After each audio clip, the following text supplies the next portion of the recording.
This is Mike Money from the Money Pit with Jacob Carver from Pleasure Shop and B. Brian Blades from Midnight's Gaming Emporium. We're going to talk about the NWA / WCW. So we'll start with the NWA.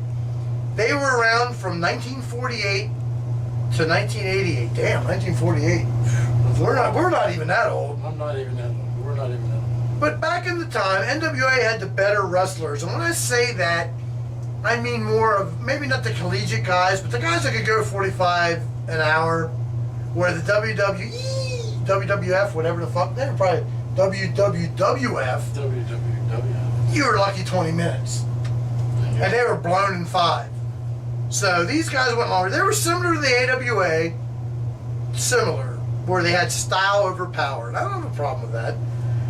Some of the early champs were Lou Thez, and he was famous for what? The Thez Press. Yeah, Stone Cold. Stone Cold! Buddy Rogers. What was he? The original Nature Boy. You had Ric Flair, but who was the other Nature Boy? Anybody? Buddy. You got it? Rogers. No. Buddy Rogers, Ric Flair, and Buddy Landell. Buddy Landell. Sorry. Anybody remember him? Sorry, Buddy Landell, because I'm only like 16 beers in. yeah, 16. Buddy Landell. I'm just, it ain't on my list, but he was one of the, on one of the old Ric Flair DVDs, Buddy Landell was managed by J.J. Dillon, which is awesome because J.J. Dillon was, part of the Horsemen and all that later.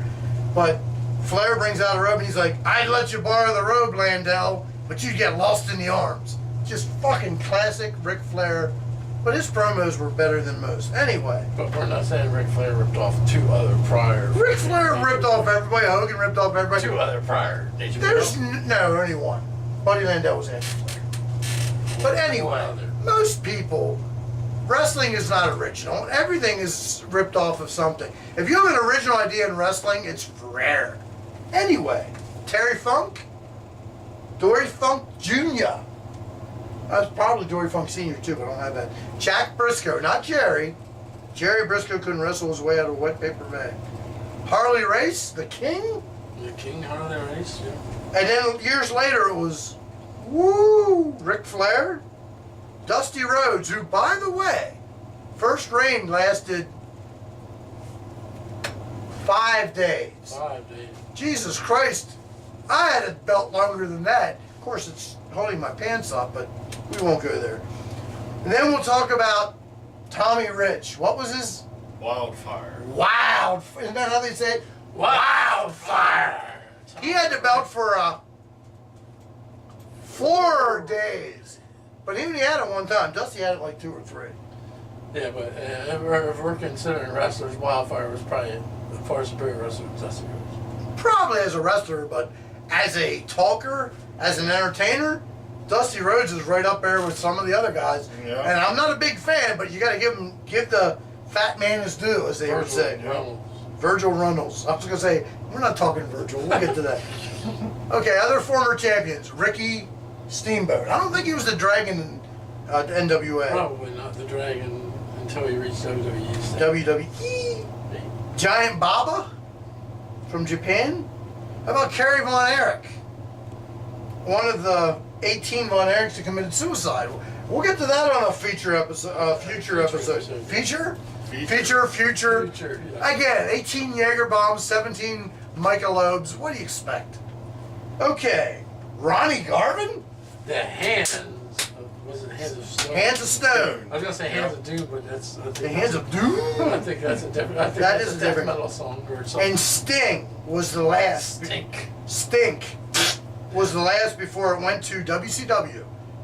Okay, 1983 Starrcade was shown on closed circuit television, which was the precursor. Yes, I said it, big word, precursor Pay-per-view. to pay-per-view. Everybody got ripped off at first, probably like $15, and then like $89.95. Yeah, afterwards. it jumped really ridiculous. Yeah. Some of the matches on this 83 card were the steel cage match for the world title. Harley Race defended against Sick Ric Flair. Wait a minute, that's Sick Nick Monday. Okay, Ric Flair. It was also known as a Flair for the Gold. I wasn't gonna bring it up, but fuck it. What are we? Are we spoiling this match? Spoiling. Spoiler. Flair alert. wins the belt. Spoiler alert. Spoiler alert. And one of my all-time favorite matches of all time. Now I sound like Christopher Daniels and Frankie Kazarian from TNA. We are the World Tag Team Champions of the world. Anyway. If anybody watches TNA, Nah, fuck you all. we're sorry. Roddy Piper versus Greg Valentine in a dog collar match, where Piper actually lost part of his hearing when Valentine accidentally busted his eardrum. This is a true story. As true as it gets. Truth. Ted Turner bought NWA in 1988 and slowly faded out the NWA, and it became WCW, which I guess stands for World Championship Wrestling. Some tag teams at the time were the Road Warriors, who were anybody? Hawk and Animal, Midnight Express, the original. not the original, but the NWA guys, Bobby Eaton. and I don't know, someone else. Dennis Condrey. Dennis Condrey. They kicked out Condrey and brought in Stan Lane. Stan Lane. Sweet Stan Lane, by the way. Rock and Roll Express, anybody? Ooh, who gives a fuck, really? Ricky Morton and Robert Gibson, who had a dick this long, they say. I don't care. This is just, this is information you're like, why are you telling me this, Mike? I saw a Missy Hyatt Because shoot. we like to be thorough on the money pit. I saw a Missy Hyatt shoot interview where she said Robert Gibson's dick was so big. Anyway, the Russians, who were they? Nikita and Ivan Koloff, and Crusher Khrushchev. who became, Smash. and the Repo Man and some other Barry Darso, really bad gimmicks. Bums. He was about as Russian as I am a Brohart. Then again, I don't know. All the people I send, when I tag people on Facebook, who are they? What's their last name? Brohart. Right. So, Carl, Richard, any of you watching? Mike Ho. Mike Ho? That's true. Okay, the Garvins. Jimmy Jam. And Hands of Stone. Hands of Stone, Ronnie? Ronnie. Who was, no, we won't, we'll go back to that. The Freebirds. The Garvins were No, managed by... we'll go back to that. We'll go Because we're back. coming up to that. Who was the Freebirds? Terry Gordy. And Michael Hayes. Right. Michael P.S. Hayes. And there was I don't know what the P.S. Buddy Roberts. I don't think he was in the NWA. Don't quote me on that. Rick and Scott Steiner. Tully and Arn. The Fantastics, who was Tommy Rogers, and we couldn't come up with the other one. It doesn't really fucking matter. Because just the fact that I got Tommy Rogers, I should get an A. You should get like an A+ for that. And the And young... anybody that out there knows the second half of the Fantastic. Yes! Comment below. Comment, And- please! Yep. We will give you an A+. You can even comment and say, you guys are idiots, and we would happy. We would- They're my idiot friends, so what do you expect? We will be happy. The Young Pistols is the last one, which was Tracy Smothers and Steve Armstrong, who had famous relatives. Bullet Bob. Bullet Bob. Brad? Tracy Smothers. No, Tracy Smothers wasn't around. It's Tracy Smothers. Tracy Smothers and Steve Armstrong were the Young Pistols. Bullet Bob, Brad, and he became later Jesse James, the Road Dogg. Wow. He was a fucking Armstrong. And his arms weren't very strong. Okay, some of the factions at the time were everybody do it, the Four Horsemen, or Four Horsemenor, with the manager of, J.J. Dillon. oh, he actually got it. I got J.J. Dillon. I got it. Who are the originals? He said he didn't know and he named them. Arn Anderson. Tully Blanchard. Ole Anderson. And Rick. Flair. Woo! Supposedly, Ric Flair was the cousin of Arn and Ole Anderson. I got it right this time. Yes. And apparently, I'm the cousin of Brian and Dave Brohart, or Jacob Carver and Brian Blades from Midnight. We're the Three Horsemen. Yeah, we're the Three Horsemen. Okay, later they brought in Lex Luger, Barry Windham, who to me was the best wrestler ever in the NWA when it was the world title thing that never hold the title. Yes, he held the title later when it was regional.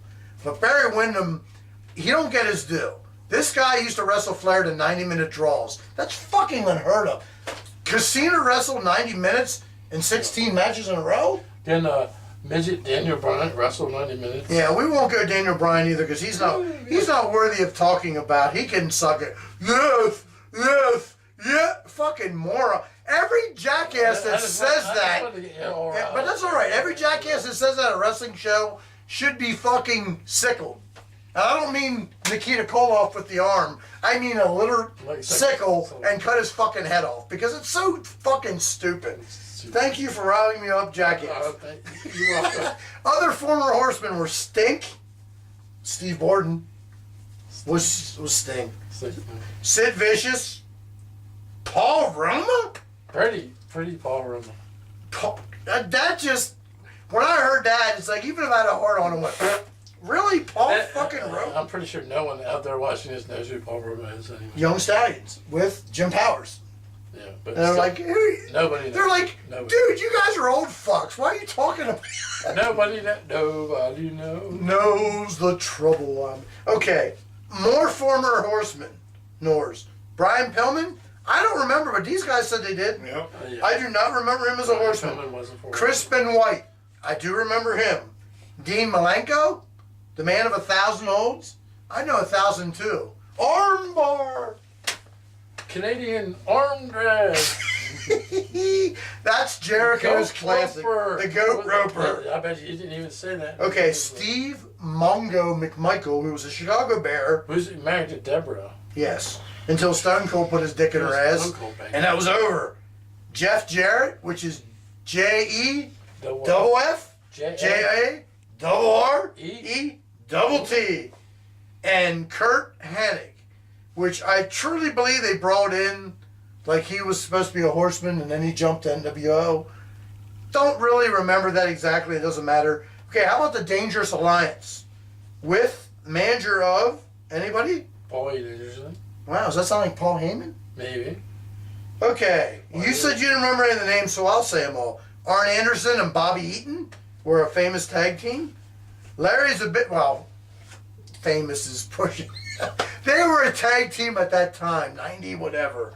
Larry Zbyszko, Medusa, Michelli. Somewhere Mike's jerking off right now. Not this Mike, the other Mike. Mike made a money, not Mike Money. Michael B.S. Hayes, Ravishing Rick Rude, Don't do that.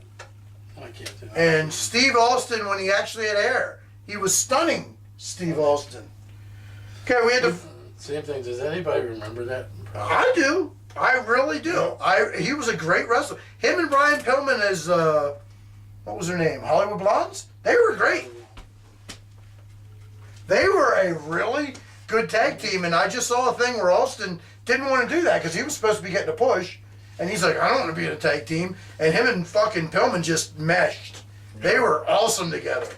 Anyway, the Varsity Club, managed by Kevin Sullivan. Kevin Sullivan. We also had Rick Steiner and Mike Rotundo as the originals. Basically, the Varsity Club were guys that were actually good in college. And people don't remember, Kevin Sullivan was a collegiate wrestler, probably won whatever the hell the collegiate things were. Whatever the collegiate title. Somewhere Kurt Angle's going, really? You're not fucking telling? Yeah, fuck you, Kurt Angle.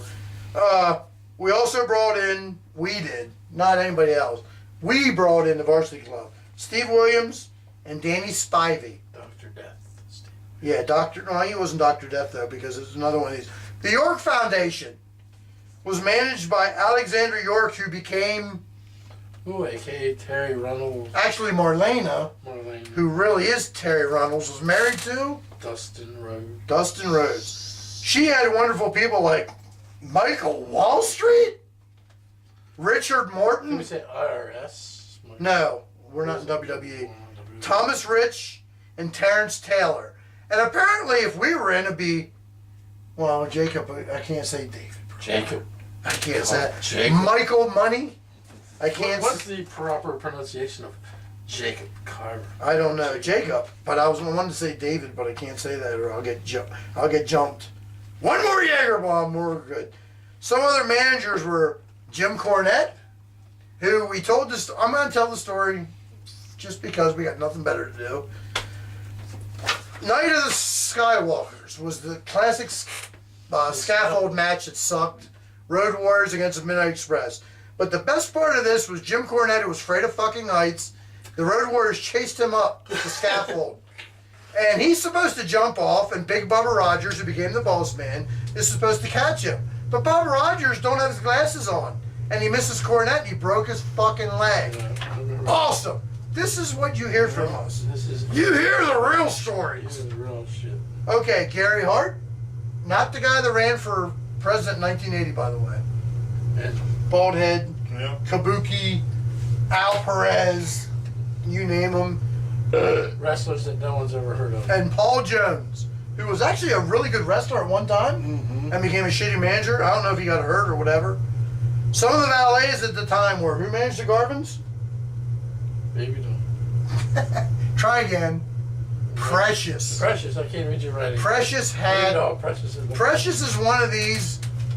It was just a really good looking blonde.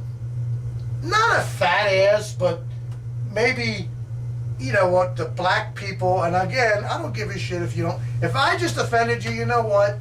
Right there, baby. But the black people are the ones that like the girls with the big asses. She had a big ass. It wasn't huge. It wasn't an ass that I couldn't get my hands around. But she had a big ass. Precious. Precious. He mentioned Baby Doll. Dark Journey, who apparently was one of the stiffest ones in the ring. Again, back to the Missy Hyatt, her shoot interview, she hated Dark Journey. She would actually, when she would slap her or punch her, she actually hit her. Again, when you guys come over and we watch that, I'll have to break out the Missy Hyatt shoot interview. It's interesting, to say the least. Woman. Woman. What was the Fallen Angel? Fallen Angel. Chris Benoit decided to put her in the Crippler Crawl's face. For reals. No, it was the kid. If the kid tapped out, he'd still be alive today. And you know what? We need to drink to that.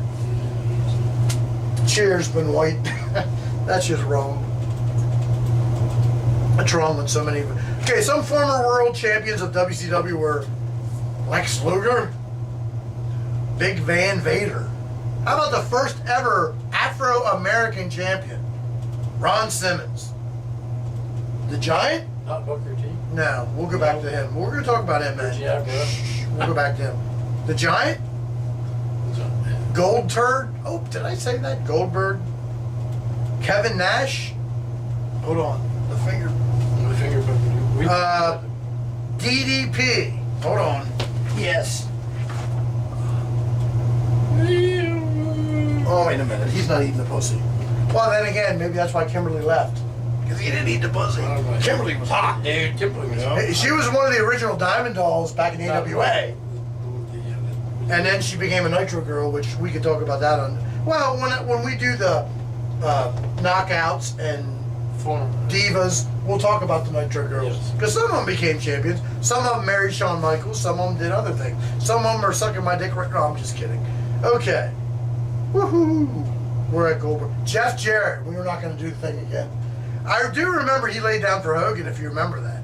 It was a pay-per-view, and he actually would lay down so Hogan could pin him. Do you remember that? Yeah. One of the pay-per-views. And it's like, really? Sid Vicious, Scott Steiner, Chris Benoit, and the last ever world champ before Vince McMahon bought the company in 2001 was Booker T, who was known as G.I. Bro. G.I. Bro. The greatest gimmick of all time. Yeah, the greatest gimmick of all In my time. opinion, that's the greatest. Well, also, I would say former champions like David Arquette and Vince Russo didn't help the product from dying. It helped kill the product. I would think so. Well, anybody got anything else to say? Not really. We did a pretty good I think we did a pretty Yeah. thorough job of. This is going to become the new gimmick, me throwing my cards.